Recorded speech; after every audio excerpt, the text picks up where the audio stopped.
Même en exclusivité que Paul se livre à une démonstration de zouk en direct. Oui, bien sûr, oui. Si vous êtes d'accord. Non, je crois qu'on va pas essayer. Bon, Ça va pas une pour autre aujourd'hui, fois, mais une pour une autre autre fois, fois. d'accord.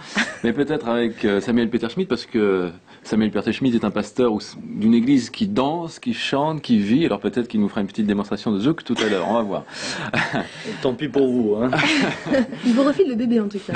Mais non, en fait, on vous a plutôt invité, Samuel Peter Schmidt, pour que vous nous parliez de votre parcours, de votre vision, et puis aussi de cette église. Alors, on peut le dire quand même, qui détonne un petit peu dans le paysage cultuel français.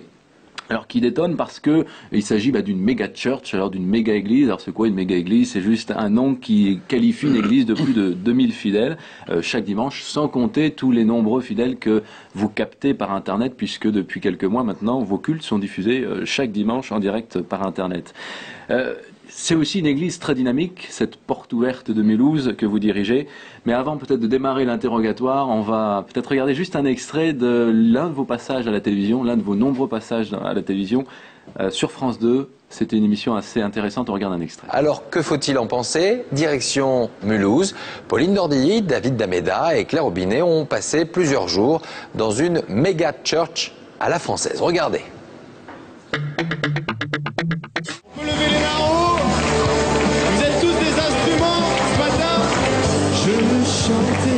Mais ce n'est pas une paroisse comme les autres. Pas du genre cathédrale. C'est un ancien supermarché.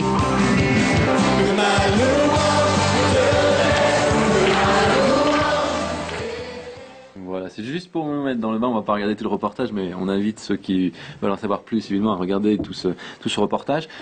Samuel Peter Schmidt, on vient d'entendre, c'est pas une église comme les autres, c'est une volonté de ne pas être comme les autres? Ah non, absolument pas. D'abord, qu'est-ce que la norme d'une église? Ça resterait à définir. Qu'est-ce que, finalement, eh bien, le contour d'une église? Il n'y a pas d'indications qui nous sont données. Je crois que là où il y a la vie, il y a l'expression de cette vie. Donc c'est une différence qui est toute naturelle, ça correspond à votre parcours, à votre personnalité? Oui, je crois que cela correspond pleinement à ce que nous sommes. Alors, parce qu'en plus on parle d'une méga church à la française, parce qu'on entend souvent parler des méga church américaines. Vous êtes dans l'est de la France, à Mulhouse, c'est pas du tout la mentalité, on va dire, cow-boy américaine. Une méga church à la française. Ah, si. Un compliment. Justement, c'est quoi alors? Enfin, comment est-ce que les Mulhousiens peuvent être attirés par une telle église qui détonne de ce qu'ils connaissent, quoi? Bien, écoutez, je voudrais juste revenir sur un terme que les journalistes emploient souvent, le terme de méga church. Alors moi, je leur demande toujours pourquoi méga church. Si c'est simplement pour parler d'une grande église, pourquoi ne parle-t-on pas dans les mêmes termes lorsqu'on parle d'une cathédrale? C'est une grande église, pourtant on ne dit pas que c'est une méga church. Je crois que nous sommes une église, nous nous inscrivons dans le contexte français. Nous n'avons, à mon sens, en tout cas pour notre histoire, aucune origine aux États-Unis. Nous avons connu la foi ici en France et c'est donc dans la culture française que cette église a grandi et je comprends pas toujours pourquoi ce parallèle et ce comparatif avec les États-Unis. C'est vrai que vous chantez en français, vous parlez en français, vous prêchez en français. Il y a, autant que possible. Même oui. si peut-être des chants traduits de l'anglais. Alors aussi, quand même, ce qui étonne, c'est cette croissance, parce que on fait le parallèle avec les États-Unis, parce que là-bas, ça pousse comme des champignons, mais en France, c'est quand même un phénomène assez rare. Mais juste quand même pour l'histoire, parce qu'on va parler un peu de l'histoire de cette église. Aujourd'hui, vous êtes plus de 2000 membres, enfin 2000 fidèles chaque dimanche, mais ça n'a pas toujours été le cas. Il y a une période, vous étiez même, je crois, que 40 fidèles à l'église. C'était en 1984. C'est ça. Qu'est-ce qui a produit cette croissance? Pourquoi à Mulhouse? Pourquoi dans l'est de la France? Il y a eu cette croissance dans votre église, justement? Alors écoutez, moi je crois sincèrement que la croissance, n'est pas liée à nos dons ou à nos capacités d'organisation, je ne sais quoi d'autre, mais je crois simplement que, parce que Dieu agit concrètement aujourd'hui encore, eh bien, des personnes viennent d'un peu partout, certains vivent des guérisons, vivent des transformations de vie. Encore dernièrement, je voyais un homme qui était venu il y a quelques années complètement drogué, toxicomane, qui était totalement libéré aujourd'hui. Il est pasteur ailleurs. Alors, cela se dit, cela se répète, et l'évangile devient tout d'un coup quelque chose de concret. Je crois que le problème qu'ont les Français aujourd'hui, c'est que l'évangile est déconnecté de la réalité. c'est que Dieu est déconnecté de leur réalité. Et dans l'Église, le message qui passe, c'est que Dieu se manifeste dans nos réalités journalières. C'est-à-dire, vous prêchez un évangile concret, pragmatique, c'est pour maintenant, c'est pour votre vie, c'est comme ça, votre vision de Alors, l'évangile? pragmatique, l'évangile appelle toujours la foi. Si on parle de pragmatisme en parlant de compréhension et de connaissance intellectuelle, c'est plus que cela. C'est une manifestation de la part de Dieu dans nos vies journalières. D'ailleurs, on a vu l'extrait de France 2, c'est ce qui surprenait un peu les journalistes.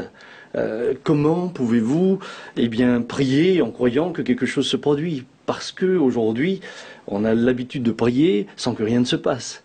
C'est la raison pour laquelle d'ailleurs vous attirez beaucoup de médias, alors même vous en refusez, vous m'avez partagé que vous refusez certains médias parce que c'est pas un objectif pour vous, mais c'est cette foi effectivement concrète qui interpelle les journalistes? Je crois que cette foi concrète leur pose problème. Comme je vous l'avais dit, nous ne cherchons pas finalement à être médiatisés, nous ne l'avons jamais cherché.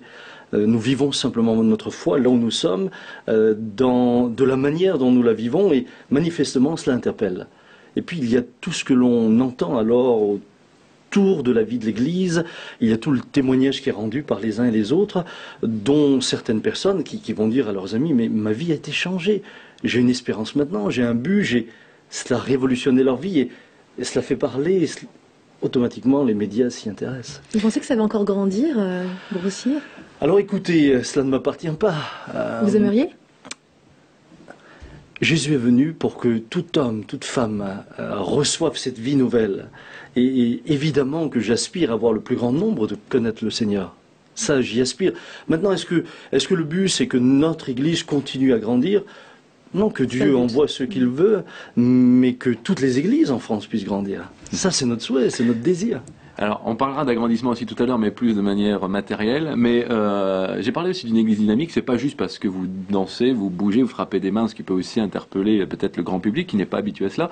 Mais j'ai parlé d'une église dynamique parce que vous avez beaucoup de pôles, vous avez énormément d'activités. Alors peut-être brassez-nous un petit tableau rapide de tout ce que vous faites en dehors du culte, parce que le culte c'est juste en fait un événement dans la semaine, quoi.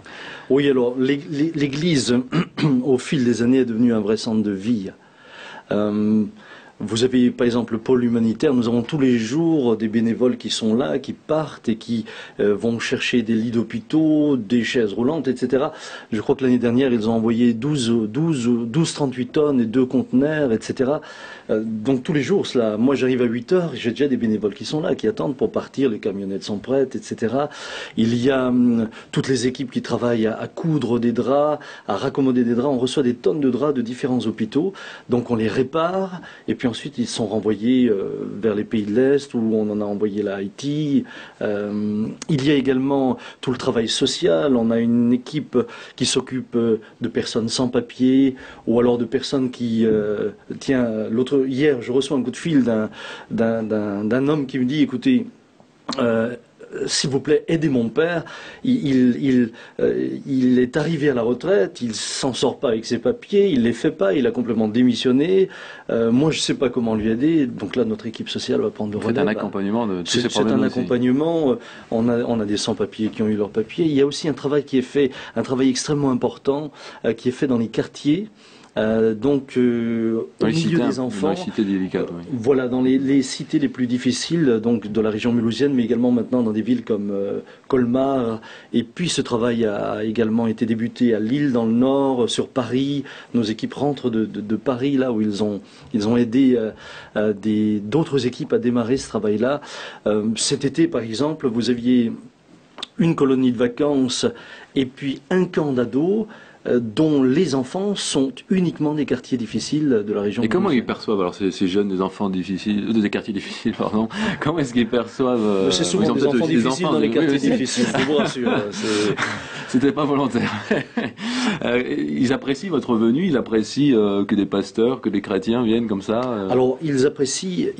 Ils apprécient énormément. Et d'ailleurs, les parents qui, évidemment, dans un premier temps, sont très méfiants, et on peut les comprendre, eh bien, lorsqu'ils voient le travail qui est fait, le sérieux, lorsque les enfants se rendent compte que ce n'est pas simplement un rendez-vous, et puis parce qu'il pleut la semaine prochaine ou parce qu'il fait froid, on ne sera pas là, eh bien, lorsqu'ils se rendent compte que les équipes sont là, qu'il pleuve, qu'il neige, qu'il fasse froid. Nous avions demandé une salle à la ville de Mulhouse. Pour l'instant, on l'a pas encore eu pour rassembler ces jeunes. Donc, on se retrouve dans la rue. Mais lorsqu'ils ont vu la régularité, lorsqu'ils ont découvert, eh bien, à quel point ils étaient finalement aimés. Oui, ils acceptent votre présence assez facilement. Plus qu'accepter, ils la plébiscitent. Vous avez aussi lancé quelque chose d'assez un peu unique en France. Il n'y en a pas beaucoup d'églises qui font comme ça. C'est une ligne de prière où les gens peuvent appeler en permanence pour demander la prière. Alors, elle n'est pas en permanence. Elle est pour l'instant le mercredi matin, mais c'est vrai que ça n'arrête pas. Lorsqu'on est le mercredi matin, à partir de 7 heures, le téléphone commence à sonner jusqu'à midi non-stop. Et alors, on reçoit des coups de fil, mais de toute la France, mais également maintenant de l'étranger. Cela peut venir d'Angleterre, de Hollande, tout simplement parce que le culte est retransmis sur le net et est suivi un peu partout. Est-ce que alors, cette médiatisation aussi, ce rayonnement, est-ce que ça vous donne l'impression d'être un peu un porte-parole des évangéliques? Est-ce que vous avez l'impression que ça aide les évangéliques à avoir une bonne image en France, puisqu'il y a eu aussi toute cette période où on considérait les évangéliques comme des sectes? Est-ce que c'est aussi un peu votre mission? Écoutez, alors moi je ne voudrais d'abord pas m'imposer en tant que tel. C'est aujourd'hui une conséquence d'un développement. Maintenant, je vois que la voix des évangéliques est portée de différentes manières par différentes personnes, et je crois que c'est important que ce ne soit pas centralisé par quelqu'un. Je n'ai pas le monopole de la voix des évangéliques, mais je suis très heureux si une émission, par exemple, comme celle de France 2, contribue à changer le regard sur les évangéliques. Je suis très heureux si une église qui se trouve au fin fond de la France, dans un endroit où l'on est peut-être méfiant à son égard, ou peut-être on la regarde comme une secte, si une telle émission peut amener les Français à changer d'opinion. En tout cas, ceux qui veulent vraiment en savoir plus sur ce culte, cette église qui sort un petit peu de l'ordinaire, le site de votre église va s'afficher en bas de l'écran, et donc ils peuvent regarder chaque dimanche à partir de 9h30, c'est ça? C'est ça, le culte en direct. Donc s'ils n'osent pas encore rentrer dans l'église pour voir ce qui s'y passe, ils peuvent déjà le voir via le net. Merci beaucoup Samuel Peter Schmidt de nous avoir présenté ce lieu de vie. Merci.